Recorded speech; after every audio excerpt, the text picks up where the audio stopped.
안녕하세요. 아로랑 테크튜브 아로랑입니다. 아이폰 15 시리즈 구입하신 분들 잘 사용하고 계신지 모르겠습니다. 그러고 보니 저도 아이폰 15 프로 맥스 사용한 지 벌써 한 달이나 됐습니다.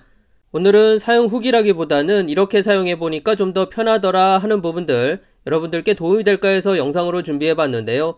좀 두서없더라도 천천히 봐주시기 바랍니다. 일단 초기 세팅 관련해서 이미 세팅 끝내고 사용하고 계시겠지만 저는 새로 아이폰을 구입하면 기존 아이폰에서 마이그레이션을 하지 않고 새롭게 처음부터 설정해서 사용하고 있는데요.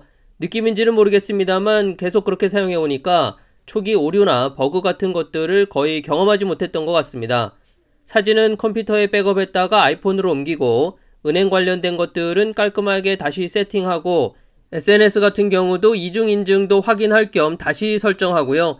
그러면서 기존에 설치했는데 많이 안 쓰는 앱들 정리도 해버리고 이런 과정이 익숙해져서 그런지 세팅도 더 빠르고 훨씬 편하더라고요.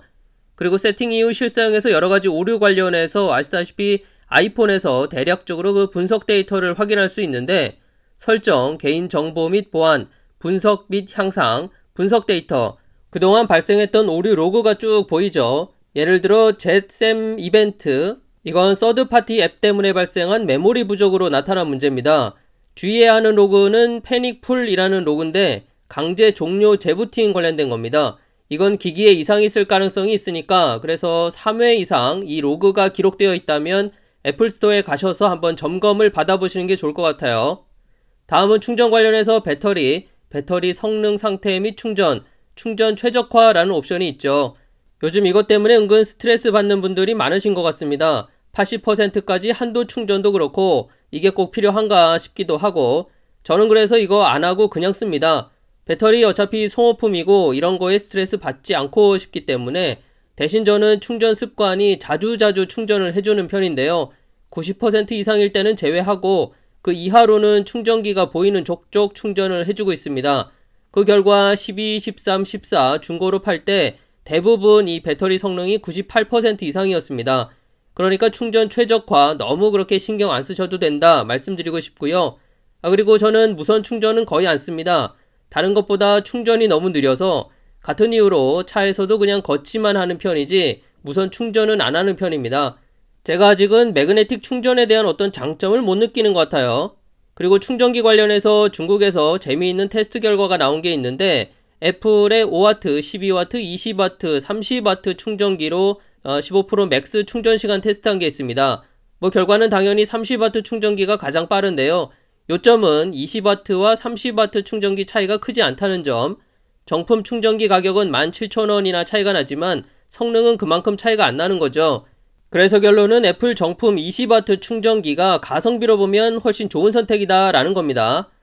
다음 카메라 관련해서 프로레즈 촬영 옵션을 보시면 4K 60프레임 옵션은 외장 저장 장치를 연결했을 때만 지원이 됩니다. 아이폰 자체로는 4K 30프레임까지만 지원되는데 그래서 저 같은 경우는 타입C USB 메모리로 해결했습니다. SSD 연결하셔도 되지만 그러면 또 부피가 커지기 때문에 참고로 아이폰 15 프로 맥스의 동영상 기능을 제대로 활용해보고 싶다고 하시면 앱 중에 블랙매직 캠이라고 있습니다. 대부분의 옵션을 조정해서 촬영할 수 있는데요. 아이폰 동영상 촬영 서드파티 앱으로는 거의 최고라고 할 수 있습니다. 한번 활용해 보시기 바라고요. 근데 촬영 환경이 휴대폰으로 찍기 좀 그렇다. 짐벌을 사용해야 하는데 싸들고 다니기 귀찮다. 그러면 최근에 출시한 오스모 포켓 3 이 제품 추천드립니다. 1인치 센서 탑재해서 화질 나쁘지 않고 야간 촬영 결과물도 많이 좋아져서 서브용으로는 그만이고요. 특히 브이로그 촬영하시는 분들께 아주 좋은 선택이 아닐까 싶네요. 다음은 많이들 아시지만 설정, 카메라, 접사 촬영 제어기를 켜서 사용하시라는 점입니다. 보시면 피사체와 거리가 가까워지면 접사 표시가 자동으로 나타나는데 이걸 수동으로 직접 끄고 켜고 사용하시는 게 좋습니다.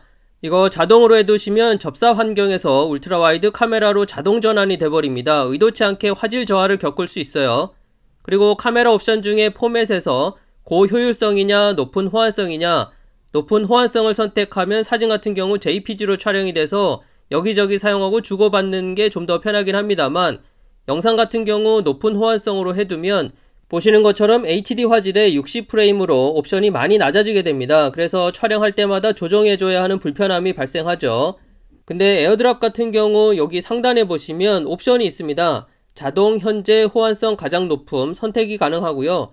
그래서 카메라 포맷 옵션을 고효율성에 해두셔도 에어드랍 같은 경우 옵션 후 선택이 가능하기 때문에 이런 점을 활용하시면 좀 더 편하게 사용하실 수 있을 것 같고요. 그리고 셀카 관련해서 아이폰 15 시리즈가 특히 셀카가 좀 뭐랄까요, 칙칙하게 나온다는 의견이 많은데 다행히 사진 스타일 이거 활용하시면 마음에 드는 색감의 결과물을 얻으실 수 있습니다. 톤이나 따뜻함 옵션을 조절하면서 맞춰놓으면 세팅값이 저장이 되니까요. 활용해보시면 좋을 것 같네요. 다음은 2배줌 활용에 대한 얘기인데요. 메인 카메라에서 2배줌 눌러서 사용하시는 경우 대부분 이렇게들 사용하고 계실 텐데 저 같은 경우 2배줌 화질이 좀 중요한 경우라면 인물 사진에서 1.9배 옵션을 주고 조리개는 8 이상 정도 해서 그렇게 촬영하고 있습니다. 굳이 왜 이렇게 하냐? 결과물을 보시면 2배줌 눌러서 촬영한 사진의 데이터 12메가 촬영이 되어 있고 반면 인물 사진 모드에서 1.9배 해준 사진은 24메가 촬영이 되어 있습니다. 디테일 측면에서 아무래도 좀 더 유리하죠. 또 메인 카메라에서 1.9배 줌을 맞추는 게 이게 여간 신경 쓰이고 귀찮은 게 아닙니다. 그냥 인물 사진에 1.9배 맞춰 놓으면 좀 더 좋은 화질의 2배 줌 사진을 얻고자 할 때 바로바로 찍을 수 있기 때문에 암튼 2배 줌은 이런 차이가 있다는 점 참고하시면 될 것 같고요. 그리고 이번에 새로 추가된 기능 중에 24mm, 28mm, 35mm 화각을 선택하는 옵션이 생겼습니다. 이거 어디다 써먹나 싶으신 분들 많으실 텐데 사진을 좀 하셨던 분들은 아주 반가운 기능이죠.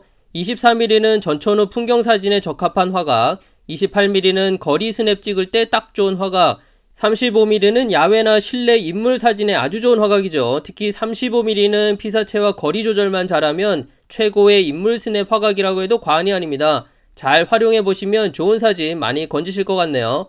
다음 애플페이 관련해서 중국에 한정된 케이스긴 한데요. 지하철 카드 충전해 주실 때 애플페이에 등록된 카드로 결제를 해주시면 편한 것도 편한 거지만 이게 할인이 됩니다. 방금 결제한 건데 보시면 12위안 충전했는데 9.9위안 처리가 됐죠. 그러니까 애플페이에 등록된 카드로 충전하시면 할인이 된다는 점. 그리고 애플뮤직, 저 같은 경우 애플워치를 통해서 애플뮤직을 많이 쓰는 편인데요. 왜냐면 아이폰으로 영상을 찍어야 할 때, 영상을 촬영할 때는 애플뮤직 재생이 안 되기 때문에 근데 애플워치에 에어팟을 연결해서 들으면 휴대폰으로 뭘 하든 상관없이 음원 재생이 가능하죠. 그래서 밖에 나갈 때는 그렇게 많이 사용합니다. 단점이라면 애플워치와 연결했을 때 공간 음향이 안 돼요. 그거 하나 빼고는 큰 차이는 없고요. 다음 아주 간단하지만 습관 때문에 잘 활용하지 못하는 기능이랄지 다이나믹 아일랜드를 눌러서 제일 위로, 이거는 알고 있으면서도 잘 안 써먹게 되는 것 중에 하나죠. 누르면 바로 가는 건데. 두 번째는 설정, 스크린 타임에서 화면 주시 거리라고 있습니다. 이거는 아이폰을 너무 가까이 보면 경고 메시지가 뜨면서 눈을 보호해주는 그런 기능인데 요거 활성화해 두시면 이게 침대에서 휴대폰 볼 때 경고 메시지가 많이 뜨는 걸 확인할 수가 있는데요. 평소에 휴대폰을 얼마나 가깝게 보시는지 한번 체크해 보시기 바랍니다. 그리고 역시 알면서도 잘 안 쓰게 되는 기능, 하지만 유용한 제스처죠. 페이지 넘길 때 주로 요렇게들 하시는데 근데 여기 점을 제스처하면 바로바로 이동이 됩니다. 페이지를 많이 해두시는 분들한테는 굉장히 유용한데 무의식적으로 하나씩 페이지를 넘기게 되죠. 마지막으로 휴대폰 관리에 대해서 저는 짜이스 클리닝 티슈 이걸로 닦아주고 있는데요. 알코올 성분이 좀 있습니다만 4, 5년 전쯤인가 알코올 문제 때문에 이 제품 전체가 리콜이 된 적이 있습니다. 그 이후로 생산되는 제품부터는 문제가 없다고 해서 그냥 사용하고 있고요. 기타 먼지 제거는 카메라 먼지 제거할 때 사용하는 브러쉬로 이렇게 털어주고 있습니다. 특히 보호필름 가장자리에 붙은 먼지는 이렇게 청소해주니까 아주 효과가 좋아요. 그리고 케이스는 이것저것 많이도 사보고 끼워보고 그랬지만 결국 하나에 1,400원짜리 젤리 케이스 아주 가끔 씌웁니다. 아주 가끔.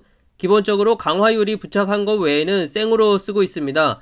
일단 무게 때문에 최대한 가볍게 쓰자라는 생각으로 그립감도 살짝 미끄러운 느낌은 없지 않지만 스테인리스 스틸에 비하면 좋은 편이고 측면에 지문 묻어남, 전세대에 비하면 티가 거의 안 나는 수준이라고 해야겠죠. 그래서 가급적 생폰으로 사용하고 있습니다.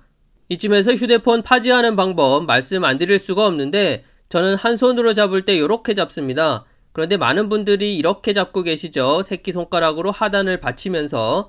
그렇게 오래 사용하시다 보면 새끼손가락 변형도 되고 심하면 손목이나 팔꿈치 통증까지도 오기도 하는데 손가락을 전부 휴대폰 뒤로 보내고 한번 사용해보세요. 터치할 때 꾸물꾸물 움직이면서 쓰면 금방 정도 되고 그렇습니다. 허리도 그렇고 손가락도 그렇고 편한 동작은 대부분 또 몸에 안 좋죠. 처음엔 좀 어색할 수 있지만 하다 보면 금방 적용됩니다. 자, 오늘은 제가 아이폰을 사용하는 방법 여러분들께 몇 가지 소개해 드렸습니다. 도움이 되셨나 모르겠네요. 숨은 기능을 하나하나 찾아서 다 써먹는 것도 좋겠습니다만 나에게 맞는 방법으로 사용하는 게 어쩌면 더 중요하지 않나 그런 생각이 들어요. 아이폰 15 프로 맥스 저는 만족스러운 것 같습니다. 카메라 쪽이 기대에 못 미쳐서 좀 아쉽긴 하지만 전체적으로는 괜찮은 느낌. 특히 프로 맥스 이 사이즈가 쓰기에 딱 좋은 것 같습니다. 무게를 줄인 것이 참 중요했던 것 같아요. 오늘 준비한 내용은 여기까지입니다. 그럼 저는 다음 영상으로 또 찾아뵙겠습니다. 감사합니다.